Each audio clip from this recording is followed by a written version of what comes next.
Welcome to the Boneyard with Steve Robertson. As always, I am your good friend and host, Steve Robertson. Here on the Monday edition of the Yard, it's a kickoff of SEC Media Days. You guys know my feelings about the dog and pony show. Not a big fan. I will be in Nashville. Matter of fact, once we finish up the show today, I'll pack a bag and I'll head to Nashville for a couple days. And got to meet with 247 Sports folks. That they use this as an opportunity to meet with all the SEC publishers, whether we go to Media Days or not. So I'm going to go to Nashville. Meet up with the wife, have a couple cool days, and we'll get some work done. And, be a good experience. I love Nashville, man. Nashville's a great southern city. Perhaps my favorite southern city, not named Starkville. But as far as like a destination goes, a place to kind of go and hang out and have a good time, it's tough to beat Nashville. It really is. And Striper's playing tonight at Basement East. I don't know if we're going to make the show or not, but I did consider that. So maybe on the ride up there, I'll decide. I've never seen Striper in person. Maybe you have. But I can't say that I woke up and was like, hey, I got to go see the show. But nevertheless, we're going to do a mailbag show today. I hadn't done one of these in a couple years, but I spent the weekend for about, 60 of 72 hours working on edits for the book to get that finished. You know, the original game plan was to get it all finished up by the 31st of July. We're going to be way ahead of schedule. I want to get this out as quickly as we can. So it'll be September. If you haven't pre-ordered, go to whenthebottomfalls.com. That's whenthebottomfalls.com. You can pre-order. You can find those links on my social media accounts. But if you can't remember that, just go to Dogpile the Book. All those URLs go to the same luxurious space. Also, some news, too. Found out that we have been able to acquire 6 cases of Stark Villains. Yeah, so not a lot, but they found 6 cases. And, of course, kind of cleaning out the warehouse and getting ready for the new book to arrive, they found out that they had some books in there that were kind of tucked away. So you can get all of my sports books at the same website where you order When the Bottom Falls. But again, any of those URLs will take you to the same place. So be sure and check that out. Appreciate your support of the new book. The wife wrote the foreword. Pretty special for me. And got some other people that were special in my life that I used some of their messages to me in the book. So they're both deceased now, but they're going to have an opportunity to be quoted in the book. That's kind of a cool thing to be able to do that. But after working through the book for a few days, man, I'm really proud. I'm not going to lie. I, thought about writing this book about, 8 years ago. I think that's right, 8 years ago. And it's been kind of a whirlwind on the writing side for me ever since. I was writing this book. It was initially called I Will Not Go Quietly when I got the contract for Flim Flam. And then, of course, everything has changed since then. So we kind of work our way back around to that. A lot of people wanted me to write the Leach biography this year. It hadn't even been a year. And I've reached out to some people close to Mike. And people are like, I'm just not ready for this. So perhaps we do that next year. That's the hope anyway. But I'm not going to do anything without the permission of the family. So we'll work on that. And eventually we'll do another book about kind of like in the same vein as Alpha Dogs and Stark Villains. We already have a working title for that, and that's State Greats. I've already got a couple of interviews done for that because there's a few people, some older bulldogs, I wanted to get them interviewed just in case they passed away before I wrote the book. And that could happen to any of us, but we have some aging dogs and people whose stories that were important to me and I think important to you. So we're going to work that book up in the next couple of years too, and then we'll kind of see. Eventually, I'll do that book of Bulldog baseball history. That's one of the things that I've really wanted to do, and we'll just call that Diamond Dogs, right? And the definitive history of Mississippi State baseball. And I don't know how many interviews we do. We'll do a handful, but I think that's something. One of those coffee table type books. It's something that's timeless, and I'm really excited about eventually working on that. So that's kind of the 5-year plan, and a lot of people have asked me, well, Steve, how many books do you plan to write? Well, I don't know. My answer to that is always, well, how many did Willie Morris write? That's a good goal. But book number 6 will be available to you here in about 2 months. And then we'll see. I think double digits is certainly in within reach now. It's like when I wrote the first book, I was like, well, I want to write another one, but I don't know what I'm going to write about. They wanted me to write the sequel to Flim Flam. My heart just wasn't in it. So I pitched them on Stark Villains, and that was a hit. Then like, what are we going to do now? They said, well, there were a few other guys we didn't get to in Stark Villains. Why don't you write a sequel to that? So then Alpha Dogs kind of came to be. And then I was supposed to take a year off, and a friend of mine convinced me to release Bloom's Boneyard just for fun, just to kind of stay relevant. And then we won an AFL championship and wrote Dogpile. So I haven't written anything in 2 years until this year. Last year was officially a year off. But, I've got the bug, man. I enjoy writing these things, and I really enjoy being able to document Mississippi State history. There have not been a lot of books written about Mississippi State sports over the years. And I haven't done the math on this, but I would venture to say that I've read most of them. And so there are a few of them out there. There were some one-offs, like people wrote a book about Mississippi State, but nobody's written as much about State as I have. And so I think that's part of my charge in life. And so I want to make sure that we do that. And I will die with books unwritten. I mean, that's just kind of how my mind works. I'm always thinking about the next thing. Kind of when I get a tattoo. As soon as I get out of the chair, I'm already booking my next appointment, thinking about what I want to get. As soon as I finish a book, because you get in that creative vein, and I start thinking, okay, what am I going to do next? What am I going to do next? And so I'm not going to make you wait 2 years. We'll do another one next year. And so if you're thinking about your holiday shopping plans, you'll have a new book this year and a new book next year. That's the plan. And I enjoyed the year off. And of course, Dana was gone much of that year out in New Mexico. It's well documented on this show.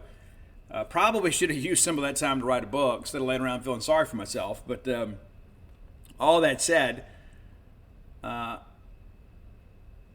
happy. I'm happy. I am. And the wife wrote the foreword. I've read that. That was emotional for me to read. It's one of those things that it's kind of a gift. It's like when I first started talking about doing this book, I said, I want you to write the foreword. And she was like, really? And I was like, absolutely. It's very special to me. We've got an interesting story. And some of her story is also in the book, but our story is, it's part of my pathway to recovery. And so, it's not just that stuff, right? I mean, it's also about living life in recovery. How do you get sober? How do you stay sober? That sort of stuff. And so it's not one of these preachy books, though, man. I'm really proud of all of it, but the last chapter especially means something to me. I think it's maybe the most important thing I've ever written. And I sent it out to a couple people in recovery to kind of say, listen, I don't want this to look kind of showy or preachy or anything. And both of them have given me very positive reviews. And so I'm excited about the book. And after working through it, because when you write it, you're so emotionally invested in what you've just written, right? As many of you are on Twitter and Facebook or message boards, and all of a sudden your post gets deleted. Wait a minute, Just imagine that when there's like 85,000 words. And so that's kind of what we were. And so now that I'm a little bit removed from writing those earlier chapters, I can be a little more objective in the editing process.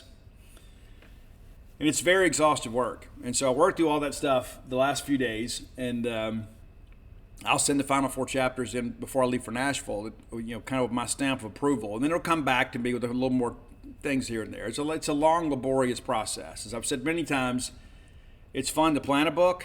It's fun to start a book. It's fun to write a book. It's not any fun finishing a book. Because everybody out there is like, I want to write a book someday. Well, be careful what you wish for. There's a lot of work to it. And I've gotten to the point now I'm not quite so sensitive when it comes to the editing process. I used to be a pain, man. Things would come up because, again, my heart's in every word. And so when people want to change this, it's like, hey, well, this is how I wanted it. Why are we changing it this way? But you understand it's for the betterment of the book. And so, but all that said, looking forward to you guys having a chance to read that. I didn't make it to Bulldog Burger Company over the weekend. I will do that when I return from Nashville because I have not been able to satisfy my craving for the sweet heat chicken sliders. I got to get in there and do that. If I wasn't in such a hurry to get to Nashville today, I would do it today. But all that said, man, Bulldog Burger Company, it's a place that I can always count on. There's so much in my life at times. It's like, things happen and you're disappointed. I'm never disappointed when I go to Bulldog Burger Company. I'm always elated and excited to get there. And when I leave, I always leave satisfied. You would be the same way. Bulldog Burger Company is a great place for lunch, a great place for dinner, whether it be a work thing or a night out with friends or your family. It is a great place to go spend some time putting your feet under their table and let them take care of you. That's one of the fine things in life that we do. When we get a chance to go somewhere and kind of be waited on, just kind of sit and recreate and visit a little bit, there's no better place than Bulldog Burger Company. The kids love it. You love it. Admit it. You do. And you don't always have to have that great restaurant quality hamburger. I typically do, but sometimes, especially for lunch, I'll get that BLT salad, the chicken, the grilled chicken. I love it, man. I do. It's so generous. The portion is so generous. And listen, go by and find your own favorites. You know, I love that Mississippi barbecue burger. I'm also a big fan of the Bryant, the Pimentology, add bacon. I mean, there's just so many good options there. And that's part of the concern on my drive over is that what am I going to have today? Because there's so many things I like there. There's a lot of things you like there too. Get that chocolate shake to go, and as always, get the spring rolls as your appetizer. They will make you better looking, period. Bulldog Burger Company, the place where people go to meet. Don't forget our 3 great locations: University Drive here in Starkville, Gloucester Street there in Tupelo, Lake Harbor Drive in the Ridge and Flowwood area. Bulldog Burger Company, the place where people go to meet. All right, we're doing the mailbag show today. Hadn't done this in a while, and again, I didn't have a lot of time to get content together over the weekend and make notes and do research, and then media days are starting today, so we'll get back together on Wednesday. Give you a programming note. I'll be back Wednesday afternoon, so the show is going to be recorded Wednesday evening or night.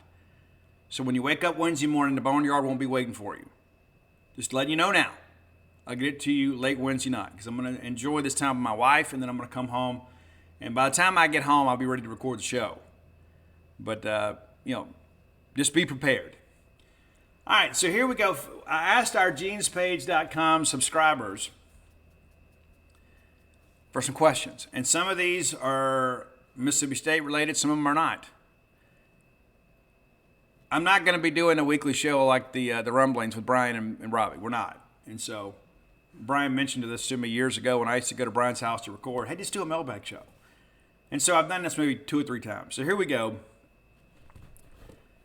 From the Genespage.com, True Maroon football message board.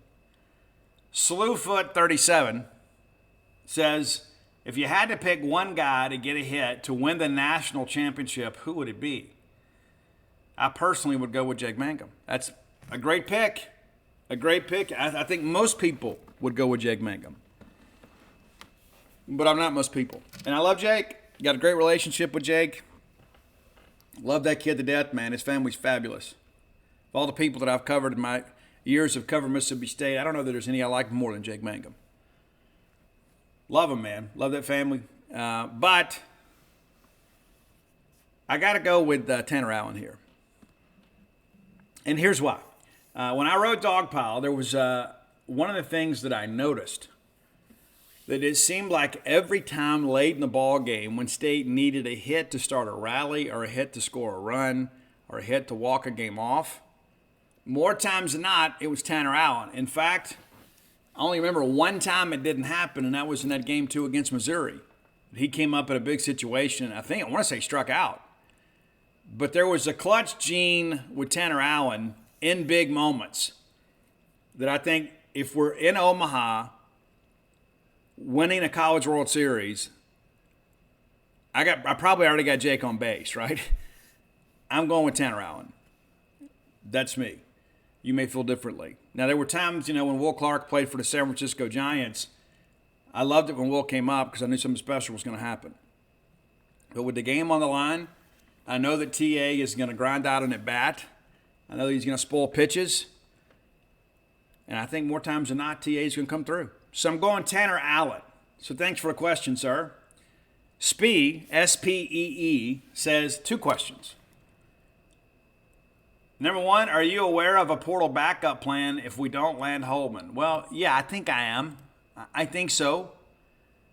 There's another name out there that we hadn't done much with yet, but we're in contact with, and that's Cal Stephen, the former ace from the Purdue Boilermakers. That's another name. And I think this thing with Holman plays out this week, right? I think this is one of those deals where he's taken his visits. He's at Tennessee now. He'll be at Mississippi State next, and at LSU. And here he may go to Auburn, but I think they're fading a little bit. But I think what you do is you got to make sure you know what Holman's going to do before you gear down. And Steven could be the guy, But there's not a ton out there in the portal you look at. it's not as simple as Chris and Monosco's guys can just go get pitchers, right? You got to get guys that you feel like are plug-and-play guys that make you better this year. I think we all agree with that. You can't just go get another arm. If that's the case, there's no point wasting your time, effort, and NIL money, right? I mean, I think what you do is you wait this thing out. There's a few guys out there. West from Boston College is another guy too. But, I feel okay about Holman. I can't say I feel great. I wouldn't even say I feel good. But I feel okay. And again, this visit week is huge. And I think if you're Mississippi State, the thing you got to sell them on is like, hey, you can be the Friday night guy here. At LSU, there's a good chance that Thatcher Hurd is probably the Friday night guy. And then it could be Jump, the other UCLA guy, because UCLA has become a farm system for LSU. And so if you're Holman, you're going to LSU, and you're going to be either the Saturday or Sunday guy. Now, how much of that matters, I don't know. You look at Tennessee, well, they got Drew Bean back. That's going to be your Friday night guy. So you're your best Saturday. But if you want to be a Friday night guy, then Mississippi State's your best option of the schools you're visiting. It's the best option, for sure. And, I don't know what's going to happen with Gonzalez at Auburn. He didn't get to play last year, So is he the Friday night guy? I don't know. I don't know what he did. I met that kid at a chicken wing place after a ball game, and super nice kid. But yeah, I think Holman is priority one.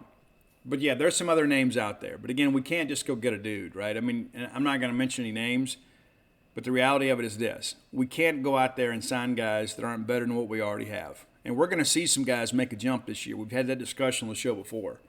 But we really need that Friday night guy. We need a bona fide Friday night guy. We hadn't really had one, I guess maybe since 2020. And people's like, oh, I don't know. Christian McLeod was filthy in 2020. We thought he was going to be the next first-round pick. And it was kind of up and down in 2021. And we had some really good games with him and some other ones not so much. But, Bednar, of course, ended up being our best guy down the stretch. But he wasn't your Friday night guy, right?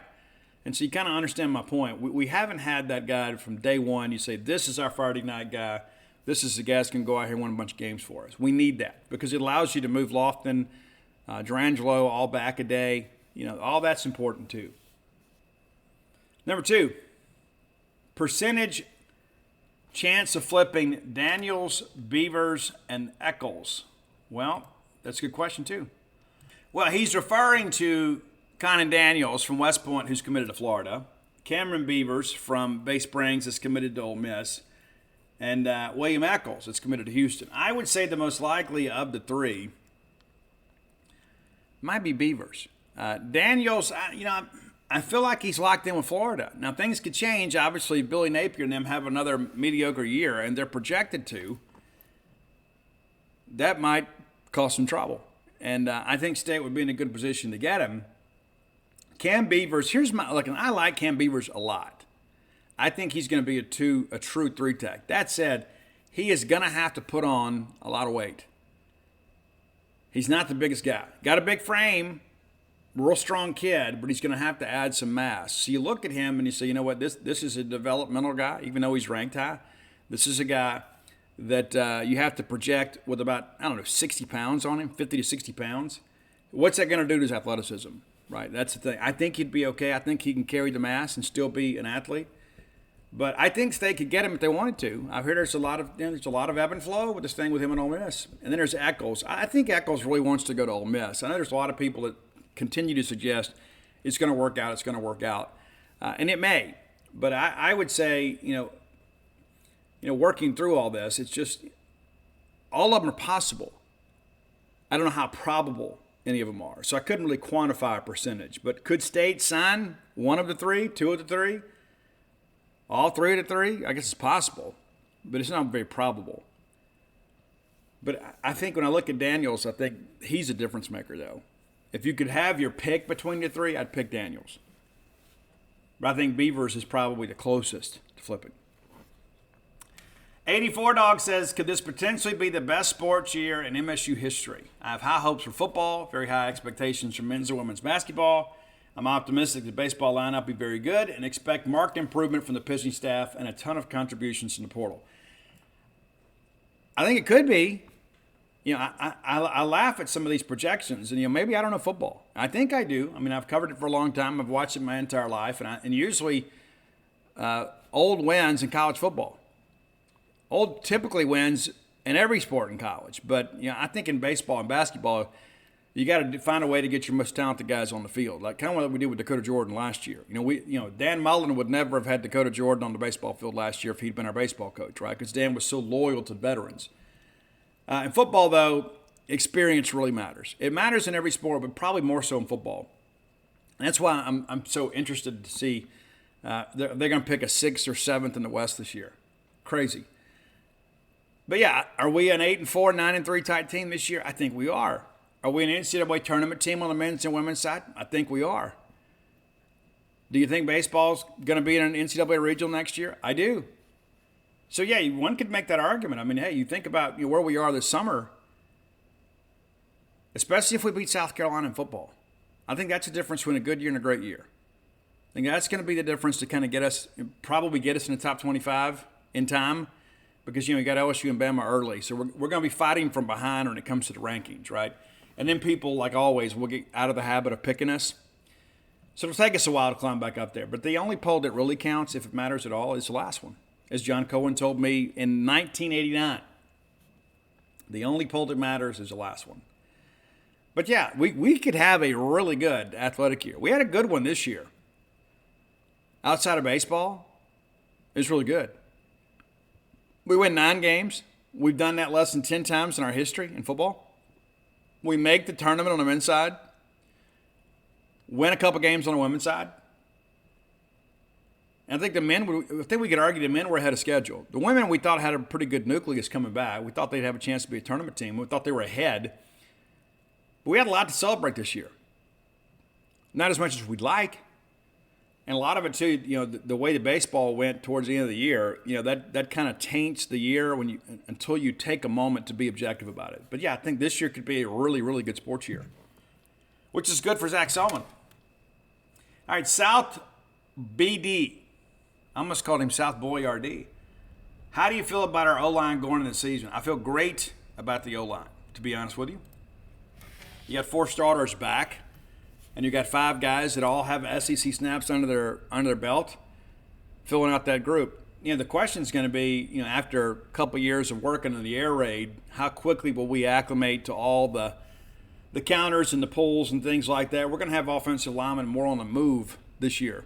And so there'll be some growing pains with all that. But I think that's really the determinant factor. But I like our group. I do. I think we've done a good job recruiting under Mason Miller and Mike Leach on the offensive line, with rare exception. And I think we've got a good group. I think our 2 deep is really good. Obviously, there's a drop-off between the first and second team. But, it's time for some of these guys that kind of grow up a little bit. I think Albert Reese is going to handle this transition a lot better than people anticipate. I think Albert Reese is the guy you're going to look back and say, you know what, really glad we signed that kid. All right, PM289 says, can you share what you perceive as Coach Zach Arnett's NIL strategy? Well, the first thing I'll tell you is he didn't have an NIL strategy because the school doesn't negotiate the deal. Charlie Winfield and Bulldog Initiative have the strategy. Now, of course, there's some understanding what priorities are and that sort of stuff. But the strategy, more times than not, it's been about player retention rather than player recruitment. That's not to say that we're not competitive, but my point being is more times than not, we're going to invest more money in keeping our players than going out and signing players. You have guys that come in here, like Tulu Griffin's a good example. Bookie Watson, Dakota Jordan, right? You get guys that come in here and do a good job, and you want to keep them from going into the portal. You want to keep them on your roster and not become a farm system for somebody else. So that's kind of been our focus. It's, again, not to say that we're not being aggressive out there, but that by and large, the way that I understand it, that's been more about player retention. What ratio of money is dedicated to current players, high school, and portal respectively? There's no way I can answer that. And Charlie Winfield's the only guy that has that number, and I would submit to you that not only would he not put it out, he shouldn't put it out. How much of the 23 and 24 class has NIL deals? No way for me to quantify that either. And again, because I think a lot of it's more about player retention. I think what you do is you sit a young man down and say, okay, listen, this is what we've been able to do historically. And I'm just telling you, it's just a matter of time before somebody improperly incentivizes a recruit to attend their school with NIL, and they're going to get popped. You know it as well as I do. And it won't be Florida, even though that's the most glaring example. It won't be Florida. It'll be Arkansas or Texas Tech or Mississippi State or something like that. That's who it'll be. So you got to be smart with that. How has this money and strategy compared to baseball and basketball? Again, I really don't know how aggressive we are in all three sports, but from what I understand, we're competitive in all three, and we could always use some more. A lot of people to think, well, NIL money comes from the school. It doesn't. It comes from you all. It comes from fundraisers. We did Rock Vegas last year. I don't know if we do it this year. A lot of people want me to do it. Now that I got a book behind me, maybe we'll start sitting down having some discussions about that. I don't know.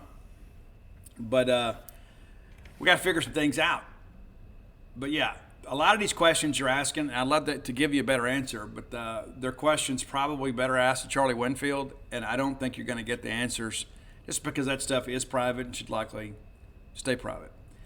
I was there by golly. What a great username. He's been with us for a long time. I was there by golly. Did Sleep Theory reference your book in the Another Way lyrics? Well, I actually referenced them.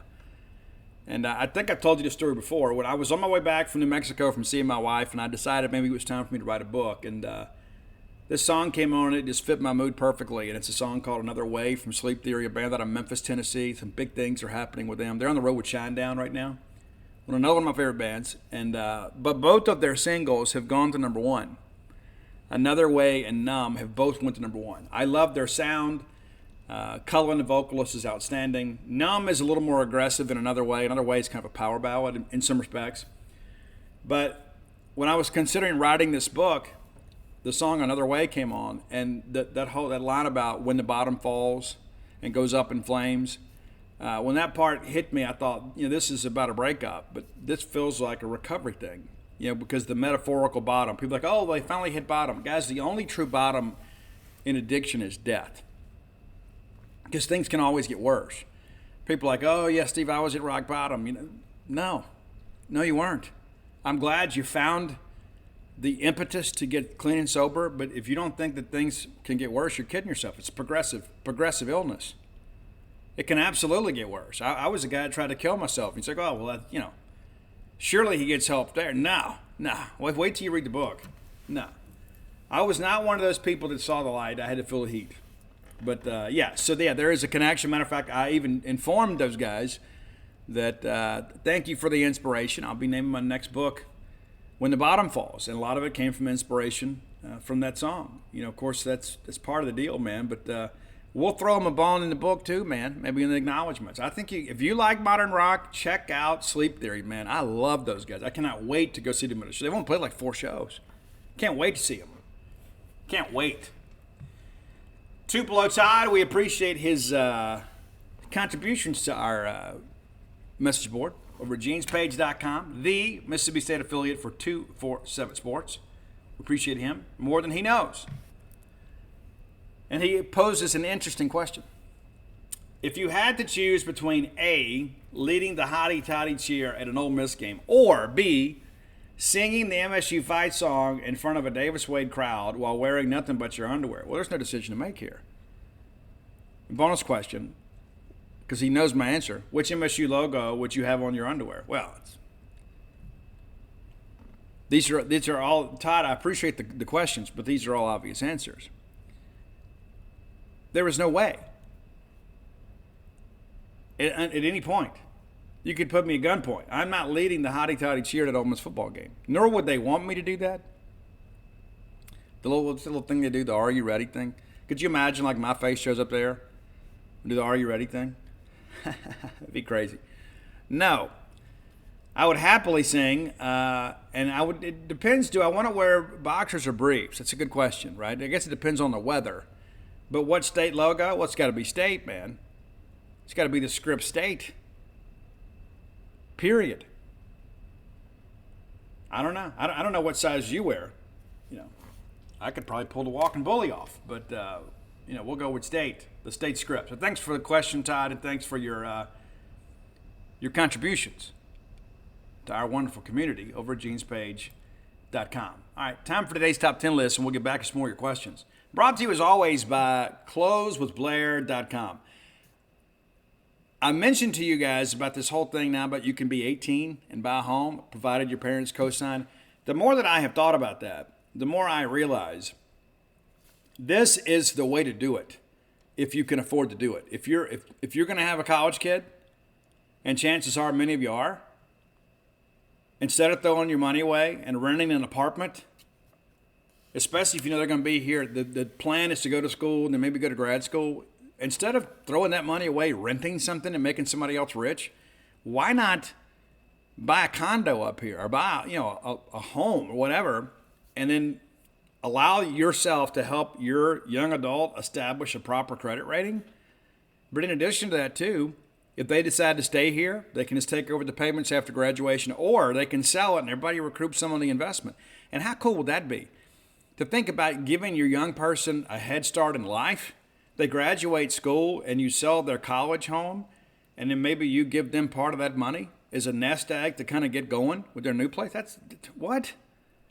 It sounds too easy. It does. So if you're thinking about that or thinking about buying just a regular home, maybe you're not interested in that aspect of it. Maybe you just want to, like, Steve, I just got to buy a house, Blair's the way to go. Go to closewithblair.com, CLOSE with Blair, BLAIR.com, and Blair can give you all the information you need to know. It's 601-500-2344. Again, 601-500-2344. And guys, I've said it a million times. You want to deal with winners, that's Blair Chandler.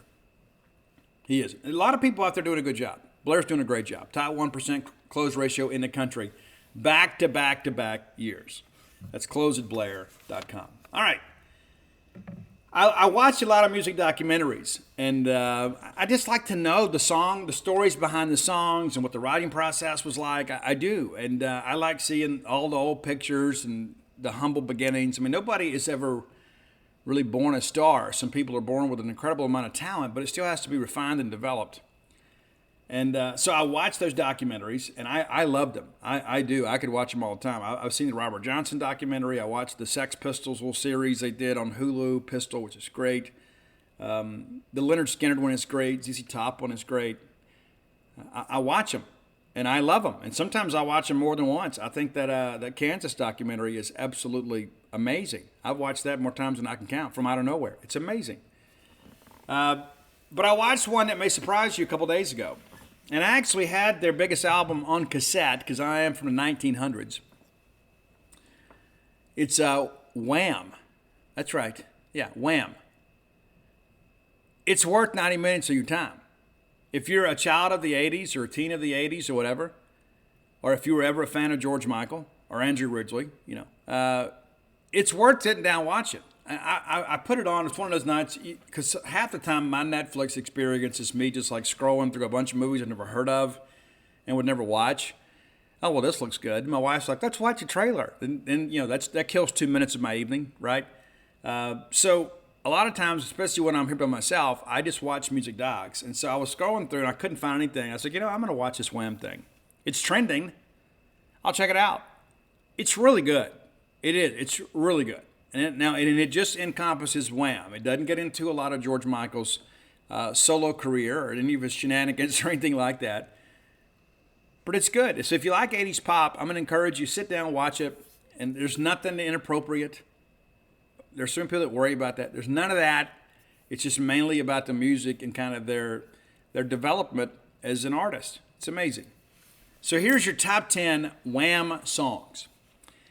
Now, the number 10 song actually is very instrumental in Wham becoming a band that was successful. Their first single was the Wham Rap, which is awful.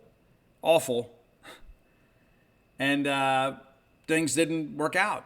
And then they released their second single, Young Guns, and then there was a cancellation, and they got put on Top of the Pops, which is kind of like England's version of American Bandstand. And it exploded. And their career really took off. They were able to record an album. And you can see, when you go back and watch that, how instrumental this song that really doesn't fit the rest of the catalog kind of got them going. Number 9, a song that came later in the catalog, is it got a great bass line too. Great bass line. It's Battle Stations. Number 9, Battle Stations. Maybe you're familiar with this one, maybe you're not. An interesting song. Probably their first big hit was Club Tropicana. And it's about a fictional place. It's really just about having a good time and enjoying life. That's what it's about. But it's just kind of, painting the big summer scene and kind of getting out there and enjoying the drink. There's dancing, there's girls, there's fun, there's food. Club Tropicana, fictional place, but probably a song that initially that they wanted to pan, and then it ended up taking off because all of a sudden people were excited about Wham. All right, so the rest of these songs I submit to you, you know or have heard multiple times. Pretty good top 7 here.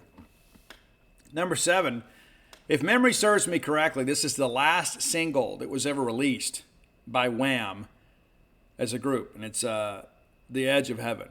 They had released a ballad, if I remember correctly. They didn't want to go out with that, so before they played their final show at Wembley, they released The Edge of Heaven, which is number 7 on your list. Number 6, there was a time this was my favorite song on the Wham! Make It Big album. I still have that cassette around here. And I keep all that stuff thinking, I guess one day I think that I hoard that stuff, as my wife says, but at some point maybe it'll come back around. I think it's a collector's item. I have the original pressing of the Make It Big cassette. I don't know what I could sell it for on eBay or if I'd want to sell it on eBay. I just think it's pretty cool to still have that stuff. Kind of relics of our youth. But it's the song Freedom, because I don't want your freedom. I don't. And I think what I like about that, when I like the little doo-wop part at the beginning, I like the tone of the song. It's such a peppy, little snappy pop song. And I like George Michael's vocal on it. Number 5, this is one of those songs. My older sister, Kim, and she doesn't look like she's my oldest sister. She's beautiful. I love her to death. This was her song on this album. She loved this song. And there are a lot of people that think this is one of the top 2 or 3 songs in the Wham catalog. It's a lot more mature. It's not just a pop song, even though it kind of has a pop and synth beat to it. But it's a very, very serious song. It's everything she wants. And that whole line about, so now you tell me that you're having my baby. I'll tell you that I'm happy if you want me to. That's pretty chilly right there, George. But everything she wants. The percussion on this is a little bit different. It's kind of got a little bit of a, kind of a Latin feel, a little bit. You know what I'm talking about. Those bongos, it's a little different. Number 4, really like this one. And the reason that I do is because, it's got some of the best directions of all time. If you're going to do it right. Do it with me. I'm Your Man, number 4. Really like this one. And again, the stomps and the claps and all the additional percussion really make this an uplifting kind of, poppy song. But it's one of those things, too. There's so much of this in the Wham catalog that it's a little more positive. This is one of those songs that kind of puts me in a good mood. Got some horns in the background. I don't like my horns in rock. I'll just be honest with you. I don't like it. It doesn't fit. It's one thing to do it on Hard to Handle from the Black Crowes, because that's a blues song, right, in its origin. But I like horns in the pop music and the funk music. I mean, I don't know could the Commodores have performed a show without the horn section? Cool in the Gang? Come on now. But I'm Your Man, number 4. Now, the last 3 songs, I think many people, if we all got together in a room and said, okay, let's vote on what the top 3 Wham songs are, I suspect these 3 would win. We may disagree on the order, but I think we'd all agree these are the top 3. Number 3, probably a surprise to some people, but as I get through the list, I think you're going to understand. Number 3, the very happy, peppy video with everybody wearing the shirts that say choose life, and that wasn't a political statement. That was about suicide. Choose to live, choose life.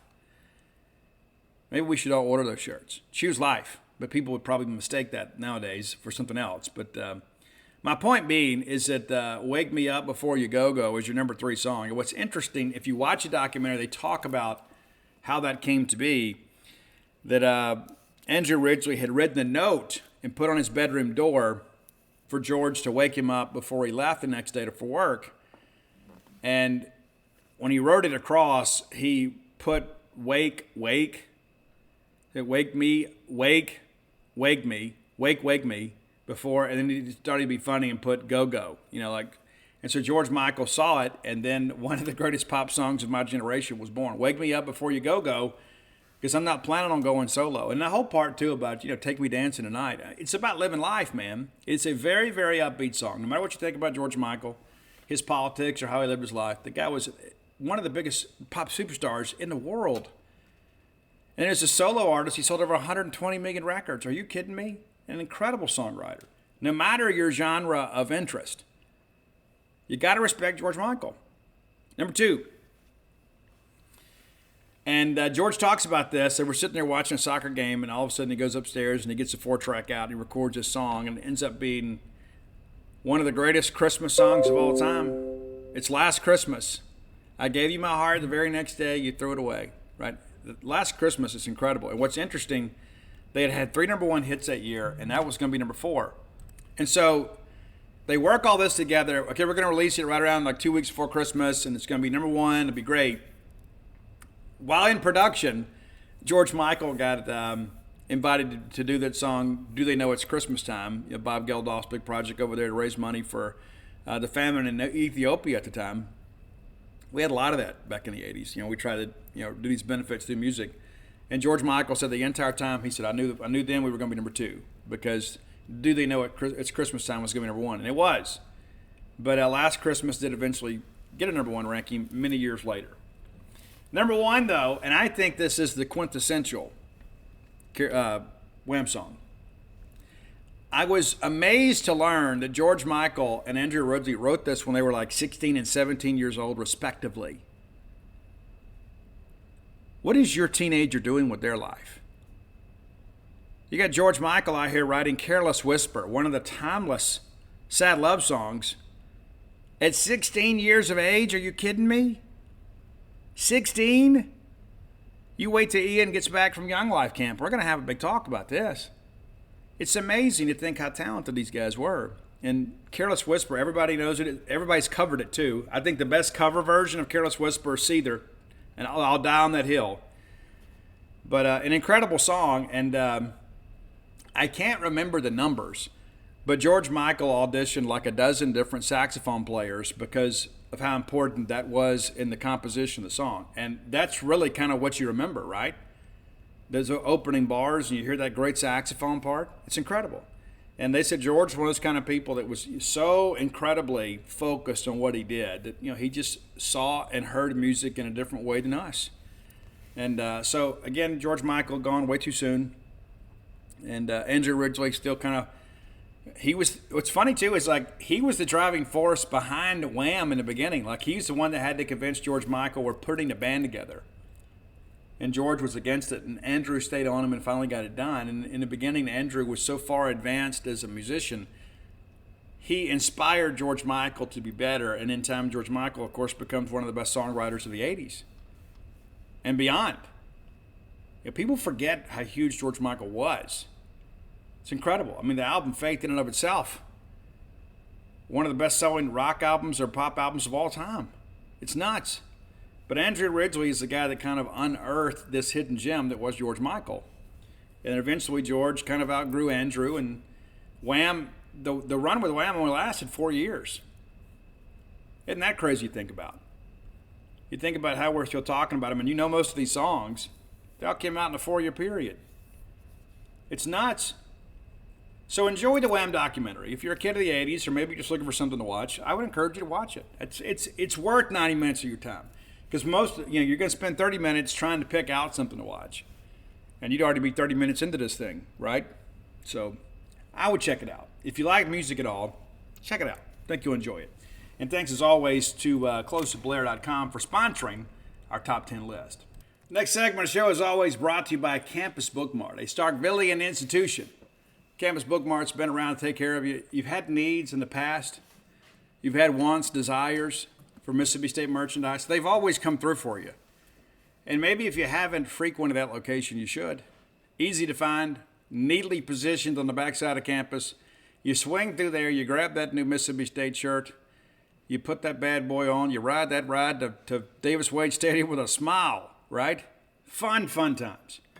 If you can't make it to town, visit them on the World Wide Web, courtesy of Al Gore's internet at campusbookmart.net. And being a loyal Boneyard listener, that pays. Use promo code BSR, which stands for Beautiful Steve Robertson. That gets you free shipping on all orders over $75, and you're going to spend $75. When you look at their fine selections, you're going to probably overfill the cart, right? So we're going to save you a little money just by being a part of our family. Promo code BSR at campusbookmart.net. Be sure and check them out today.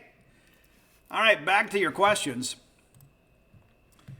And this, one of my favorite posters on Genespage, and it's because of the sticky note. If you're a member of our family, you know who I'm referring to. It's Dog Season 12. Out of the new assistants on staff that have never coached here before, between Barbay, Bump, Friend, Schmidt, Dewberry, who do you hear the most positive and glowing reviews on behind the scenes as far as recruiting? That is an excellent question, and I have an excellent answer. It's pretty close between Bumpus and Will Friend. I would probably go with Bump, though, just barely. Friend's done a great job. He has. I mean, he got Jimothy Lewis. A lot of people didn't expect him to seriously consider Mississippi State, but Will had a great relationship already established with him from his time at Auburn. That carried over to here. Jimothy, of course, a guy that's originally from Madison, Mississippi, and now committed to Mississippi State. We're going to have to work hard to keep him, but he is a Bulldog. But I got to go with Bump. Bump interacts with these younger guys, because he is a younger guy, in a way that I think is different. I think that, number one, Chad has a lot of credibility because many of these guys that are coming up, they either played with or watched Chad Bumpus in college. And so Chad has done it in the SEC. He can talk about what it's like to go play in Tuscaloosa, what it's like to play in the Egg Bowl, how important those games are, the preparation required. And so the young guys really gravitate to him. You don't have Stonka Burnside committed right now without Bumpus. You don't have J.J. Harrell committed without Bumpus. And so I would say Bump, closely followed by Will Friend. You're talking to our offensive line recruits. They love that guy. They love Schmidt too. But Friend has been a guy that has been mentioned more regularly to me. But again, I go Bump and then Will Friend. Who leads us this season in receiving yards, catches, yards, and TDs? If you know anything about Dog Season 12, he is obsessed with wide receivers. He used to always post this little meme about this guy talking to this beautiful blonde at a baseball game, and it said, listen, we run the air raid, we're getting all the receivers. I loved it. I loved it. That was a meme that was making the rounds on social media, but his caption of it was the best. But I got to tell you this. I think catches, I think we're going Justin Robinson. I think Justin Robinson is a guy that will feed a little bit more. I think because of the fact that the safeties are going to have to come up and respect the run, I think you're going to see more one-on-ones. I think he is a guy that is big and physical and capable of winning those one-on-ones. Yards, I'm going Tulu. Because Tulu has now been properly positioned as a slot receiver. He will have the inside and the center of the field to work with, and he's a guy that is fleet of foot, shall we say. You're going to see some big plays in this offense from Tulu. And I think also, too, the little puff pass and that sort of stuff, the stuff we do behind the line of scrimmage that counts in the passing game, it's essentially a run. But because it's a forward pass, I think you're going to see us use that regularly. So I'm going to go yards with him. Touchdowns. That's a great question, but I think I'm going to go Justin Robinson. I think Justin Robinson is a better red zone weapon. I think you can throw the fade to him. Again, he's that big physical guy that can kind of wall off a defender. I think Justin Robinson's going to have a big year. I do. Now, Jaden Wally's going to be in a mix in all these things too. He's going to be among the statistical leaders in all three categories. I think Justin's going to have a big year too. But I just like the fact that I think we're going to be able to run the football. I think we're going to have some methodical drives from time to time. And we're going to beat so many safeties up. We're going to get in some matchups that favor Justin Robinson. And I think Barbay is intelligent enough and proven and proficient enough as a play caller to utilize the strengths Justin Robinson has. I mean, that fade to the back pylon in the red zone, if he ever gets leverage, it's over. It's just going to be a matter of if we can get the football to him. So thanks for the question, and thanks as always for the sticky notes, because once the sticky notes come out, it's a done deal in recruiting. It's a done deal. And one of my favorites is like it even translated over to baseball. Justin Parker, no matter what, was what the sticky note said. It's kind of become a little thing. It's almost like the guarantee. Once the sticky note comes out, then people can get excited. And right now, there are a lot of sticky notes about Braden Montgomery. So it's given us hope. So thanks as always, Dog Season 12, for being a part of our merry band of Maroon Misfits over there. Maroon Maskew ask, number one, can Lofton and Lowe carry most of the load next season, similar to Bednar and Christian in 2021 if we don't land Holman? Well, they may have to. But, Carson Lagon's coming in too, and so I think he's a guy too that'll be a bit of a workhorse for us as well. I'm really excited about Lofton. And one of the things, again, that I've been told countless times is he just never got comfortable last year. There were times he's a competitor, and he just tried to kind of work through, some of that. He was a little uncomfortable at times, and they did that little clean air procedure, and he's going to be fine. And I think you're going to see why Bradley Lofton was considered a first or second round draft pick. I think Lofton will probably take the biggest jump among the returning pitchers. I really do. I think a lot of people are discounting him because they didn't get to see him pitch a whole lot last year, and he led us in walks. And again, that goes all the way back to being uncomfortable. And so you get that handled, you get him healthy, and you get him with Justin Parker, a guy that I think will get the most out of him. I think again, Lofton's a guy that's going to make a big jump. And I think, Gerangelo has never been a guy that walked hitters until he got here. And I think the thing that I continue to hear from talking to some people closely affiliated with the program is that Parker is really, really, really pushing this whole mental element, this dog toughness. It's not just about analytics. It's about being a competitor. It's about trusting your stuff and going in there and attacking a guy, attacking hitters. So I think you're going to see more of that. I think that flows well with what Gerangelo's all about. So, yeah, I think both of those guys are going to have a good year for us, and they have to, right? But we really need that Friday guy, so we can maybe bump those guys back a year or back a day on the weekend. We'll see how things go. But, I like as much competition as we can get on the weekends. Number two, what are you most excited about seeing in Arnett's first season as the head man? What I expect, Mr. Maskew, and again, thanks for your questions, is we have been, in many respects, kind of a finesse offense, and then we were a blue-collar, in-your-face, punch-you-in-the-mouth defense. I think you're going to see those attributes kind of translate over to offense. I think we're going to be a team that beats you up. I think we're going to be a team that's going to be able to run the football. But in addition to that, I think we're a team that's going to keep you guessing, kind of like we do on defense. It's not going to be just going up there trying to win a battle of attrition. We're going to run some wrinkles. We're going to do some crazy stuff on offense like we do on defense. And I like the Barbet addition. I do. We broke that down here a couple weeks on the show. But Zach is a guy that has really restored, I think in many respects, the physicality and the unpredictable nature of defense. It's a big play defense. And again, we go back and talk about what Arnett has been as a player and as a coach. This is another guy that's got credibility in the room. And I think he is going to instill many of those same attributes that he possesses on the offensive side of the football. So I'm eager to see us play a more physical brand of offensive football. Love Mike. Love the air raid. It was fun. It probably didn't work out as well as we hoped. But we won 9 games last year.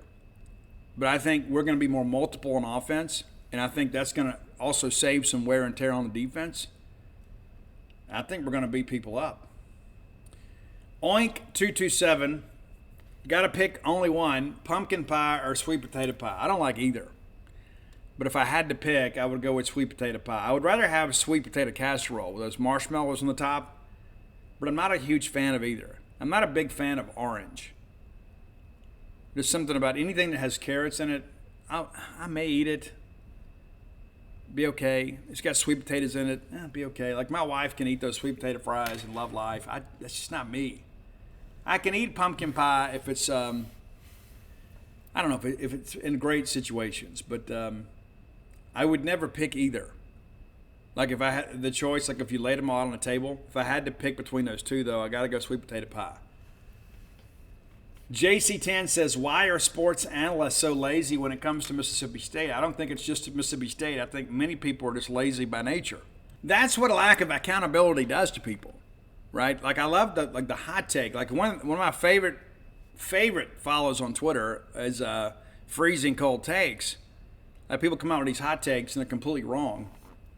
I think a lot of people just, that's one of the reasons I don't go to SEC Media Days. I've been a couple times, and number one, you don't learn a lot from it. Our people will be there. Robbie will be there. Dave will be there. And we're going to cover it. But I just don't like going.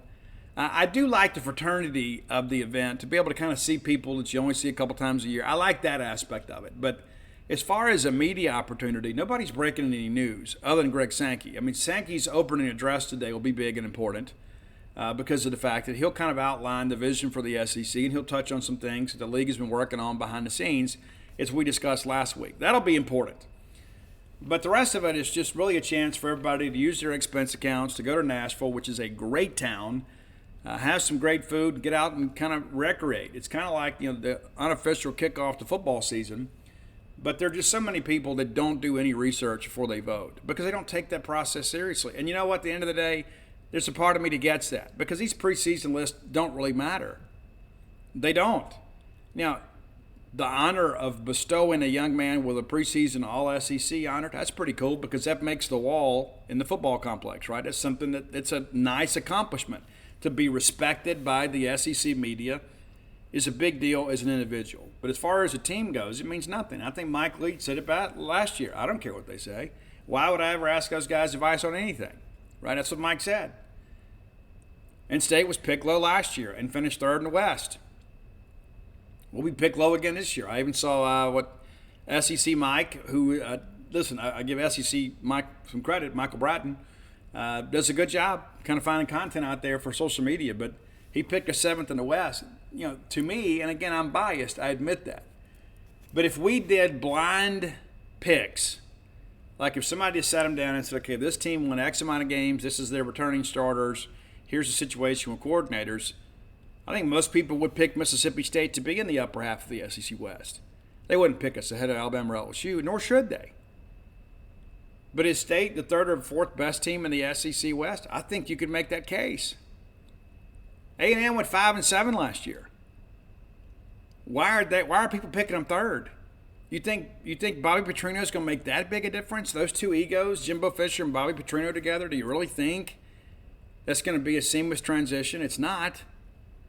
And Connor Wegman's a guy that has a lot of talent. They're going to have to find a way to simplify the reads for him a little bit. But that's a guy, too. Again, going to be a first-year starter. I mean, and so why are people picking him third? That doesn't make a lot of sense to me. Auburn, by Auburn standards, is kind of talent deficient. They hit the portal and tried to remedy some of that, and maybe they have. But it's like it's a brand-new coach. It's a brand-new scheme on both sides of the football. And so a lot of people are saying they're going to be 6th or 7th. And you look at Arkansas and you think to yourself, okay, you got KJ Jefferson, you got Rocket. Absolutely. Should be a tremendous running game. They always have a good offensive line. As long as Sam Pittman's there, they will. Guys, that defense was historically bad last year. It's not just about how many points you can score. It's how many you allow. And they're going to ask so much of KJ. You begin to kind of ask yourself, can he handle the rigors of the season? A lot of questions about Arkansas. And then you talk about Ole Miss. I mean, look at what happened last year when they actually played somebody. Down the stretch, they finished 8-4 and probably should have finished 7-5. It's part of the deal. And so if you look at State and Ole Miss together and you say, okay, well, they're probably comparable teams. Okay, where's the Egg Bowl this year? It's in Starkville. So if it comes down to that game, you going to pick Ole Miss to win in Starkville?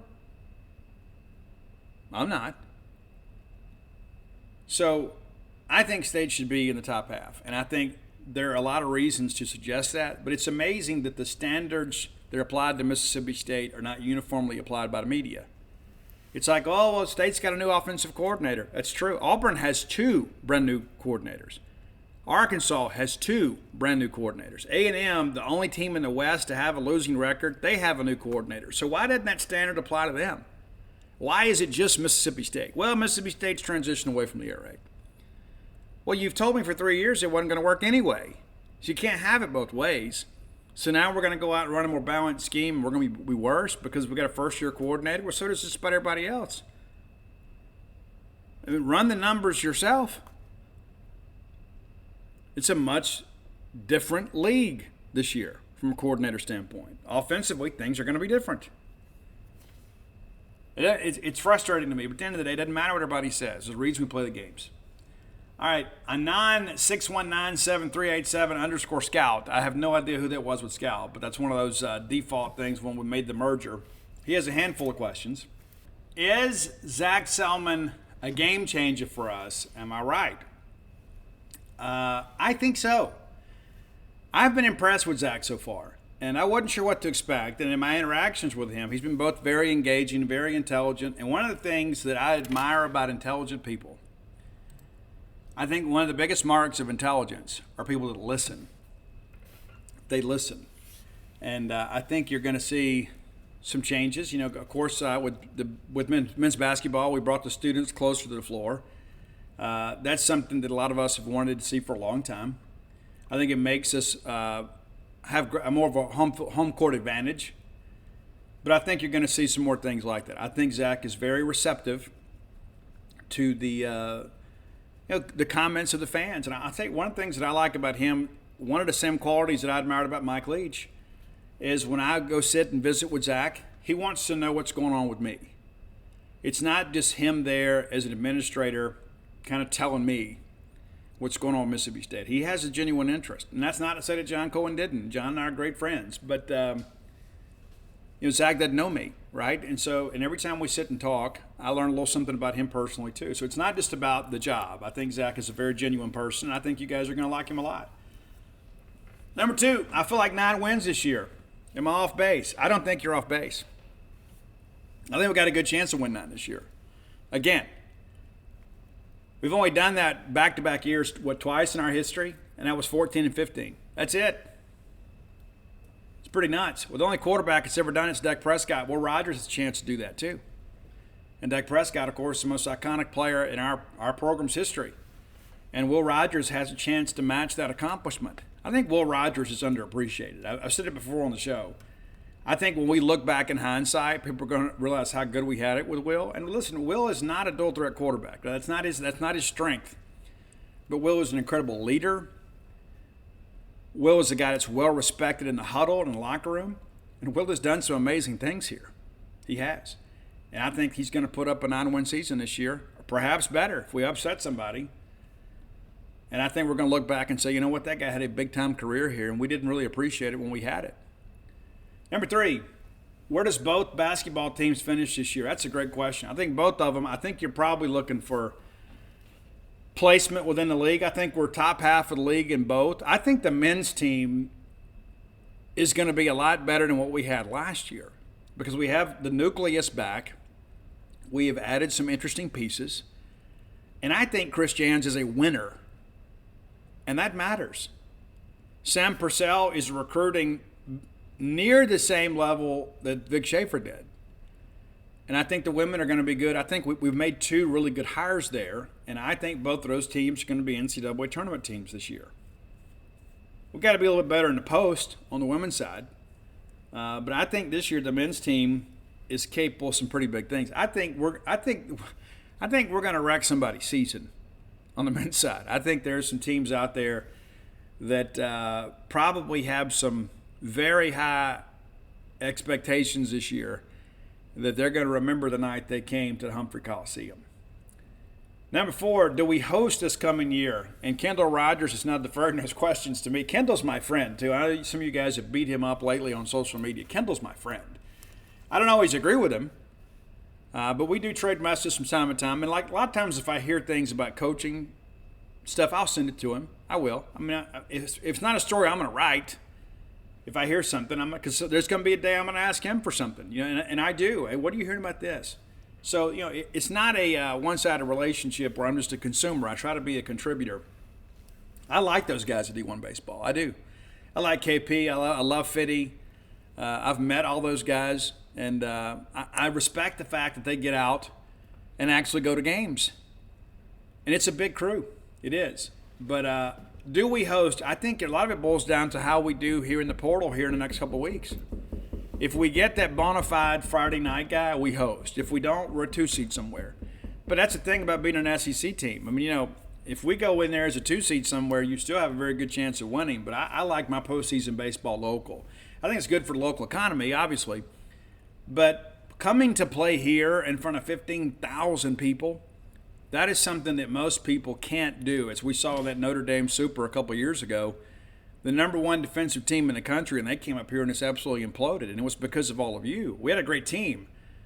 But if we have to play that series at South Bend, it may be a different story, the truth be told. Hey, thanks for all you do. Go to hell, Ole Miss. Amen, brother. All right, I think it's Hell Mari. Great name. I've recently got into Danzig. What are your thoughts on this band? I like Danzig, but I'll tell you, I've liked them better as an adult than I did as a teenager. I didn't think Glenn Danzig was especially skilled as a vocalist because the time that Danzig kind of came up, I mean, we had a lot of these operatic singers, and Danzig had a little more rasp, a little more grit to his vocal, and I didn't appreciate it maybe perhaps as I should have. And of course, the Misfits, a legendary band. So I was a little bit late to the party, but how do you not like Mother? Like when I go to a Friday night football game and all of a sudden they crank up Mother from Danzig, if that doesn't get you going, man, I don't know what does. So yeah, I like Danzig. I'm not a huge Danzig fan, but I have a healthy respect for Glenn Danzig. And it's a little different deal. It is. It is. And he is very limited in what they do.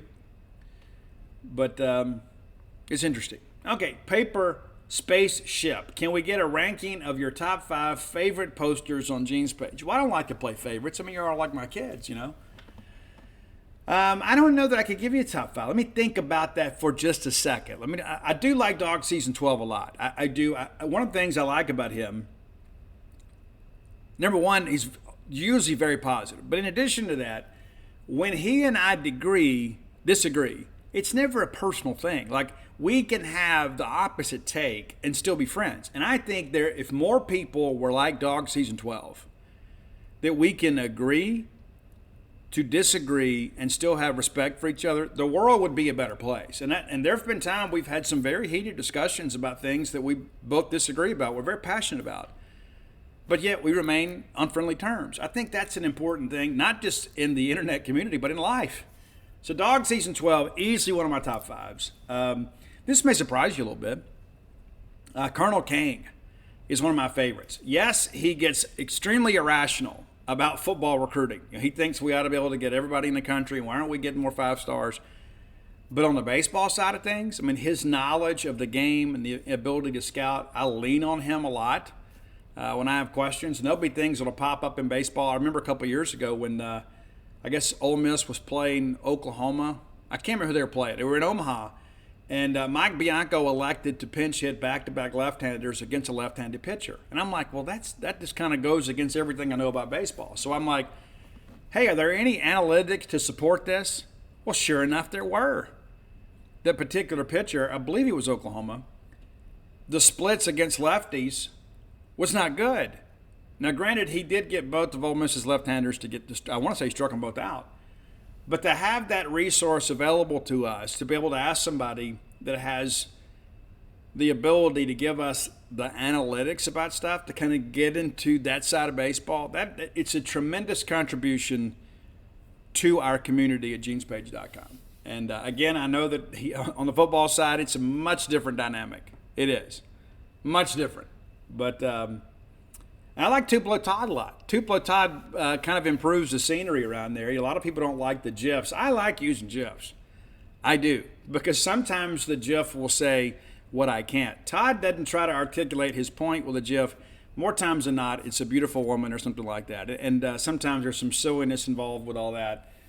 So I do appreciate that. I appreciate that contribution. I know people are like, but Steve, it's not a bar room. Well, sometimes it is. Sometimes it's just a group of friends getting together and just kind of shooting the breeze about their favorite team and about SEC sports. And sometimes a girl in a bikini pops up. It's just kind of how it is. And I'm not anti improving the scenery. But I'd have to get a little deeper in that. Peanut's one of my favorites too. I like Peanut a lot. Peanut 04, he's a guy that has been with us for a long time and a true recruitment man. This is a guy who got some connections, but also too, the thing that I like about Peanut is he doesn't fall in love with kids just because he thinks we're going to get them. He'll tell you, this is going to be interesting. This is an interesting fit for us. I like people that can be measured in their evaluations, even if they're just a fan, right? Does that make sense? Because what happens, there are a lot of people out there, we get anybody, oh, we love them, we love them, we love them, we love them. It's okay sometimes to say, you know what? This is an interesting take. He's going to need to develop. And I think Peanut does a good job of managing and kind of navigating through the emotions of the recruiting process and the reality of the recruiting process.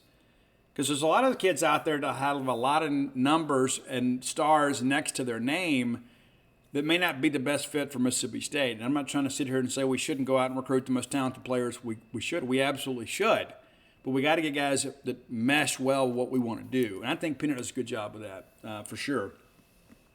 And then I got to go MBB24, another one of my favorite baseball posters. A guy that I've known for a long time. And one of the things, too, is I can call him. And I can say, hey, what are you hearing that you didn't put on the message board? And I like people like that. But hey, listen, I could talk about our people all day, man. I'm so incredibly grateful to the people that have been with us, man. We've been doing this a long time, and I've been a part of Genespage now for 22 years, and it just kind of blows my mind to think about that, And I've had wives that have come up to me at book signings that'll say, my husband grew up reading you. I said, how old is your husband? Oh, he's 25 or 30 or whatever. Oh, my goodness. I've been doing this a long time. And there are a lot of our posters that have been with us for 20 plus years. It's amazing. It is. And we've had a record year. And, we're at an all-time high in subscriptions. It's remarkable to think about that we could continue to grow all these years later. And I think a lot of that's because we're doing a better job than anybody. And I don't know what the future holds, but I know this. I know that we're going to be part of it. Always, and it's always going to be our goal. And we've recently added some new writers to the site, and trying to always add some value to the membership. So that would be, and I know right now somebody's going to PM me. I can't believe you didn't pick me. This is just kind of off the top of my head, right? It's not an official ranking, but there's a lot of people that contribute a lot to our message board community. A lot of people that love Mississippi State, and at times they have some connections, but. That's the better part of this. It's a place that you can go and interact with other Bulldog fans that are kind of like-minded. And one thing that I'll give you a lot of credit for, there are sometimes people will change my mind. Like I'll have an opinion about a player or about a situation, and sometimes people get out here and they'll kind of lay it out in a way I'll start second-guessing myself. I'm thinking, this is probably, maybe I had this wrong. And I think that's the better part of maturity sometimes, too, is to be able to admit that, maybe I should listen to this person. Maybe they have a better take on it than I do. And that happens to me quite frequently, to be honest with you. All right, C. Frost. Who will make a major impact on this year's football team that isn't being talked about much today? I think it's Jaquarius Spivey, to be quite honest with you. I think, number one, nobody has film on how we're going to utilize the tight end position, but Jaquarius was a jumbo X in the previous scheme. He can catch a football. And I think he's a guy, too, that was eager to get back. And I think that he is a guy that's kind of a secret weapon in many respects. Is he going to lead us in receptions? No, he's not. But I think that he can be a guy, especially on third down, that really puts linebackers in conflict. He is a walking mismatch. I think Jaquarius Spivey has a chance to do some big things. How would you rank in order J.J. Johnson, Jarius Norwood, DeCenzo Miller, Anthony Dixon, Vic Bauer? That is a great question. I'm going to go just based on individual talent here, not on who had the best career statistically. But I got to go with J-Rock. J-Rock is number one for me.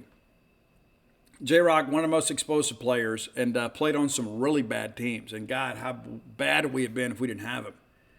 But I got to go J-Rock number one. And then I think I'm going to go J.J. Johnson number two. Because the SEC in the late 90s was very, very physical. It was a much different league. You had to be a grown man to play then, not in any way to diminish the talent of everybody today, but with everybody spreading you out, it's a much different deal. The physical rigor that was demanded in the late 90s, because you had a lot of, I formation, 4-3, cover 2, a lot of football played in the box. You had to be a grown man, and J.J. Johnson was. From there, it gets kind of interesting, but I got to go with Booby. Here. Number one, at some point, you got to look at it and say, you know what, he was a guy that didn't always play on great teams either. If Dan Mullen had come along a year before, Booby could have been maybe a second-round draft pick. We got the best out of Booby, and the thing he's just an infectious guy that loves Mississippi State, but also a guy, too, that made everybody around him better. And then this is probably a surprise here. This is tough to do, but I'm going to go Vic Ballard. Vic was part of some really good teams at Mississippi State. I think he was underappreciated as a player. And he was a guy that was very reliable and dependable, and you knew what you were going to get every time he went out there. And then DeCenzo. And again, that's not to say DeCenzo was terrible, but DeCenzo also had the benefit of having Dante Walker with him much of his career. But Cenzo was a guy, too, you talk about a winning ball player. He's not a guy that, if you'd go pick out at the NFL draft combine and say, that's my guy. But Cenzo, with the Cenzo shake, man, I'm doing it right now. I loved it. And again, I feel terrible ranking DeCenzo fifth because you're talking about some of the 5 of the best running backs in the history of Mississippi State football. So to even be included in this group is quite the honor. So while he's fifth, he's not last, if you understand what I'm saying. There's no way in disrespect to Cenzo. I love Cenzo, still see him around. Always comes up, shakes my hand, hugs my neck, man. And I love all these guys. But and I've seen them all in recent years. And interviewed Booby and J-Rock for the books. And I remember Vic Ballard, after the free stuff, Vic tweets out, called me a legend. That means a lot to me. Vic's a guy that I went and saw play in high school. Matter of fact, when I went to go see him play as a senior, we weren't even recruiting him. We were recruiting his teammate, who I can't even remember his name. And then Vic ends up going to Mississippi Gulf Coast, and we go back and recruit him, and he became a pro. Amazing. All right, Bernardo's right hook, an homage to a dark day for us in Hawaii. Out of Conan Daniels, Daniel Hill, and Juju Pope, who are most likely to land as our top running back in this class? I told you earlier, I don't think it's going to be Daniels unless things really fall apart with Florida. We're still on him, and you say, how do we lose a kid at West Point? Well, there's some other factors involved. I like Daniel Hill a lot, and he's pushed his decision back a little bit. He's going to decide next month.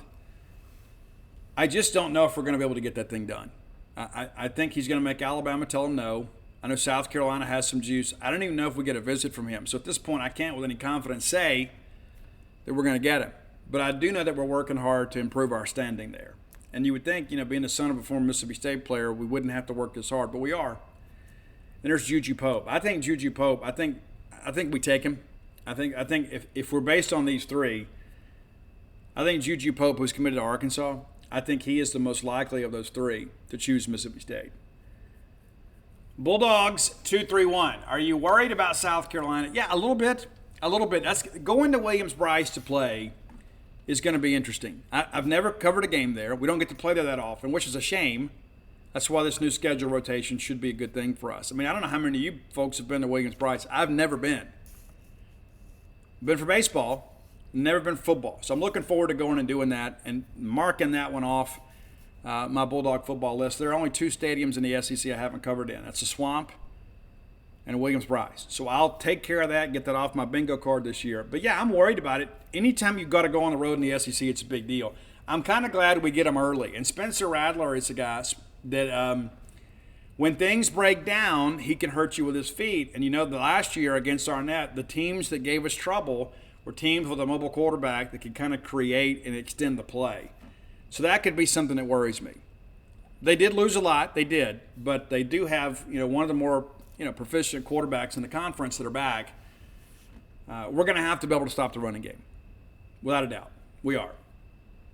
They have a lot of momentum, but they really aren't that talented at skill positions. They lost some dudes on defense. Yeah, I think the thing with us is the fact that we get them rather early in the schedule. I don't know how much of film, things we're going to put on film early on to give them a chance to get a true scout on us with this new scheme. But yeah, that's a game, again, I said at the top part of the show, I think that's the difference between a good year and a great year, that game. Chris Ralph, how will Barbay fare in his inaugural season? Thank you, Chris, for the question. That's not the real Chris Ralph, but or maybe it is. Maybe it is.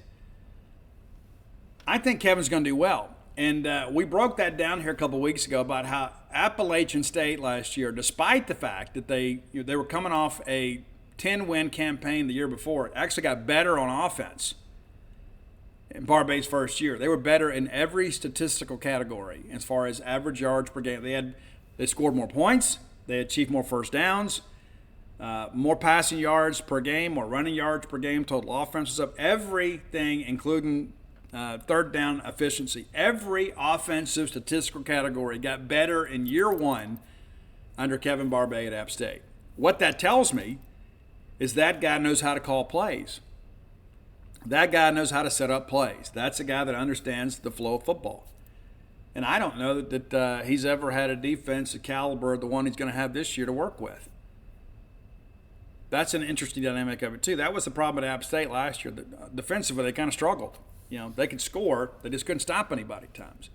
And they did play a difficult schedule last year, to be fair to them. But all that said, I think Barbay is going to do well. And I think you benefit from having the veteran quarterback and 4 starters back on your offensive line. And the truth of the matter is we're not having to depend on first-year Bulldogs. Right? I mean, Jeffrey Pittman's a guy that may see some carries, but Woody Marks is an established back. Simeon Price is a guy that really showed some flashes down the stretch. Justin Robinson's been in the program now for a couple of years. You know what you got in Tulu.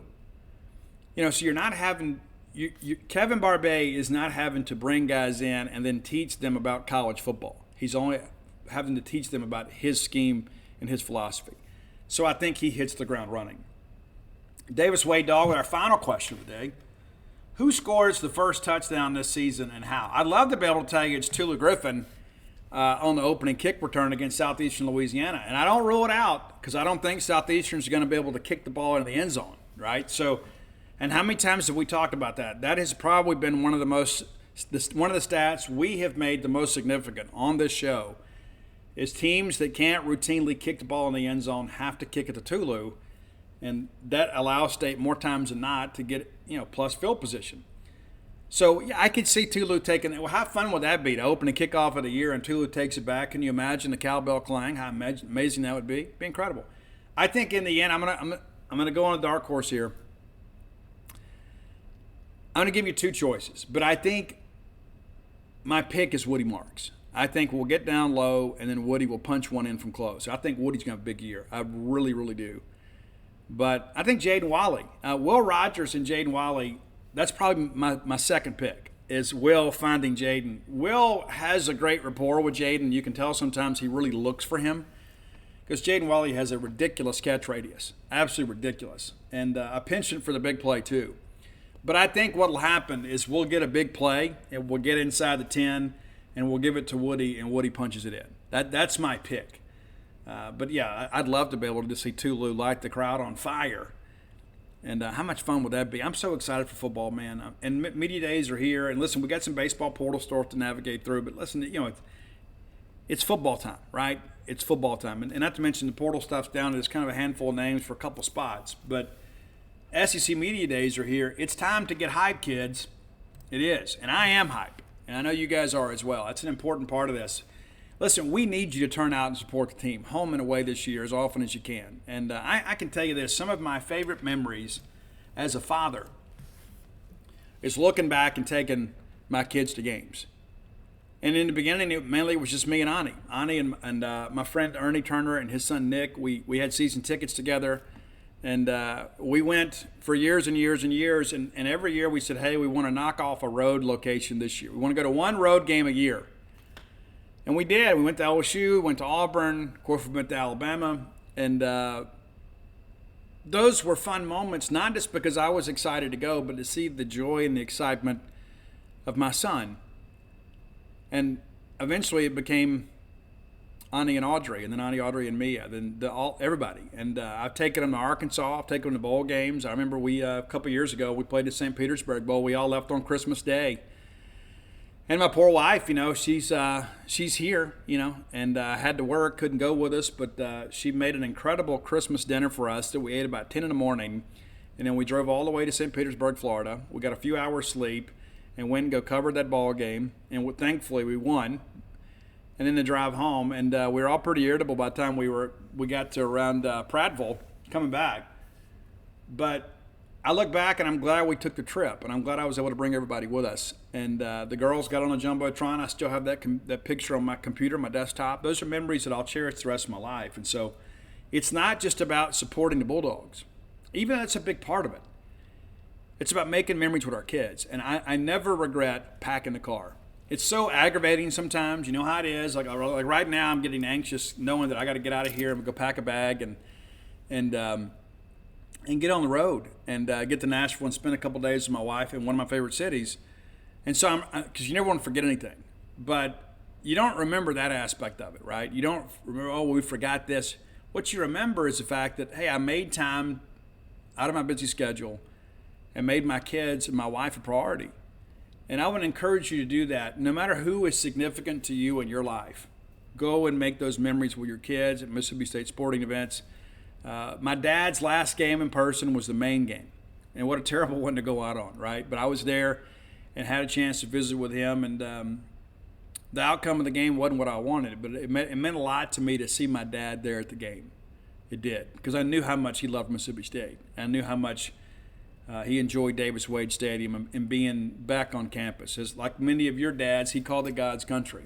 And so those memories sustain you in life as an adult. And the thing I remember wasn't too long ago, Ani and his wife get out and they go with their daughter, and that they're always going and doing stuff. And he made the comment one day about that sort of thing to me, about how much it meant to him that we made such an effort to go have fun together. Whether it be a concert or whether it be a ball game or whatever, that nothing was ever too big a deal and nothing was ever too much trouble. He and I drove to Minneapolis, Minnesota one time so he could go fight in a national taekwondo tournament that he qualified for. I mean, those are those things. It's not just about you seeing them; it's about them seeing you and seeing you make the commitment. And there's a reason Ani played college baseball, and it wasn't just natural talent. It's because of the fact that I think we taught him that, hey, the world's a big place, and you've got opportunities out there. They're not just limited, to your little natural environment here. You can get out and go do some amazing things in life. And so I encourage you, as always, buy those road tickets, and maybe that's all you can do. Maybe it's like, hey, Steve, I'm already buying season tickets. Let's commit to one road game. And maybe you're not even a season ticket holder. You're like, Steve, it's so tough for me to get away and go. I can make one game a year. Well, how about 1 year? And I know we want you on campus as much as possible. But maybe if you can only make a game or two, maybe go to Auburn. And maybe if you live in a foreign land like Texas, we'll meet you at College Station. But it's important that the Bulldogs see you there too. It's not just about you seeing them from an entertainment value. You're a part of this experience. And I can tell you, as a guy that was on the sidelines for many years, what it means to those players to turn to that corner of the end zone and to hear you guys cheering them on. I'll never forget that game at Arkansas when Beniquez Brown blocked that field goal in 2015, and how Deronye Wilson immediately ran to that little one tiny sliver of our fans in Razorback Stadium to celebrate with you guys. You guys matter. Don't ever think you don't. You do. Again, if you hadn't done so, go to dogpilethebook.com and you can get everything there. That, again, When the Bottom Falls is there. Stark Villains is there. Flim Flam is there. And, again, 6 cases of Stark Villains. Again, here we were thinking we only had a handful, and we got 6 cases. So a lot of you were thinking, well, I just won't have it. Well, now you can get it. And, again, it's been boxed up and waiting for your order. So get that taken care of. And I sign all copies, right? Anything that's ordered through the website is signed.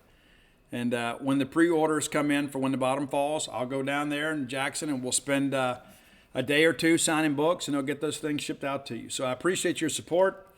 If you hadn't done so, go to starkvillains.com. Pick up some Stark Villains gear while you're in the process of outfitting your family.